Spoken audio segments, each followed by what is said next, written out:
کہ تراوی 20 رکعت ایک امام کے پیچھے اب جو باقاعدہ ہو رہی ہے یہ بدعت حسنہ ہے۔ زمانہ رسول میں ایسا نہیں ہوتا تھا، زمانہ صدیق اکبر رضی اللہ تعالی عنہ میں ایسا نہیں ہوا تھا، یہ دور عمر فاروق رضی اللہ تعالی عنہ میں ہوا، اور نبی کریم نے ارشاد فرما ہی دیا کہ میرے صحابہ ستاروں کی مانند ہیں، تم جس کی اتباع کرو گے ہدایت پا جاؤ گے۔ تو آپ نے ان سب کو جمع کیا، پھر یہ فرمایا اچھا اب عمر فاروق رضی اللہ تعالیٰ عنہ آئے ہیں، جماعت قائم ہے، اس کا مطلب ہے آپ خود جماعت میں نہیں کھڑے ہوئے۔ اسی لیے علماء نے اس سے نتیجہ نکالا کہ تراویح کی جماعت سنت مؤکدہ علی الکفایہ ہے، کہ سنت مؤکدہ علی الکفایہ کا مطلب یہ ہے کہ اگر چند لوگ بھی تراویح کی جماعت قائم کر لیں تو ہر ایک سے وہاں حاضری کا مطالبہ۔ حضور کی نماز وہی نماز معتاد تھی، 11 رکعت تہجد کی جو ہمیشہ آپ پڑھتے تھے، اس کے علاوہ کوئی آپ نے نہیں پڑھا، حالانکہ وہاں صاف آتا ہے کہ حضور کو خبر بھی نہیں تھی کہ میرے ساتھ کوئی پڑھ رہا ہے نہیں۔ آپ کو تو تیسرے دن پتا چلا کہ یہ لوگ میرے پیچھے کھڑے ہو جاتے ہیں، آپ نماز چھوڑ کر اندر چلے گئے، اور صبح لوگوں نے پوچھا کہ اللہ کے رسول آپ کو پتہ چل گیا تھا ہمارا، یہ لفظ ہے حدیث کے، آپ نے فرمایا پتہ چلا تو میں چھوڑ کر اندر چلا گیا۔ فرض نمازوں کے علاوہ دوسری نمازیں اپنے گھروں میں پڑھو، مکمل نہیں بات کرتے، روک دیا کہ فرضوں کے علاوہ اپنے گھروں میں نفل پڑھا کر۔ آپ نہیں شامل ہوتے تھے، نہ حضرت علی ہوئے نہ عثمان ہوئے، کبھی اس نماز میں شامل نہیں ہو، اور اعلان بھی فرمایا کہ اس سے بہتر ہے کہ آخری حصے رات میں پڑھیں۔ حضرت عمر صاحب ہی فرمایا کہ اصل وقت تو وہ ہے، مگر اگر تم پڑھتے ہو۔ نماز تراویح بجماعت پڑھنے کا حکم ہے تو اس کے متعلق یہ گزارش ہے کہ رسول خدا صلی اللہ علیہ وآلہ وسلم اور ائمہ طاہرین علیہ السلام کے زمانے میں کسی طور پر بھی بجماعت نماز نوافلہ نہیں پڑھی جاتی تھی، کوئی ثابت نہیں کر سکتا، بلکہ حضرت ابو بکر کے دور میں بھی یہ نہیں پڑھی جاتی تھی۔ جو روایت یاد پیش کی جاتی ہے مسند امام زید، تو وہ کوئی روایت ایسی نہیں ہے، اور زیدی جو ہیں وہ شیعہ نہیں ہے، وہ شیعہ اثنا عشری نہیں ہے، جو یہ کہتے ہیں کہ حضرت علی نے وہ بند کیوں نہ کرا دی۔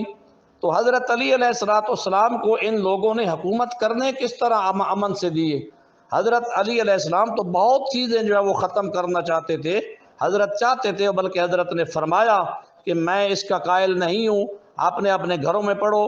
لوگ جو ہیں وہ انہوں نے احتجاج کیا کہ یہ دیکھو یہ سنت عمر ختم کی جا رہی ہے۔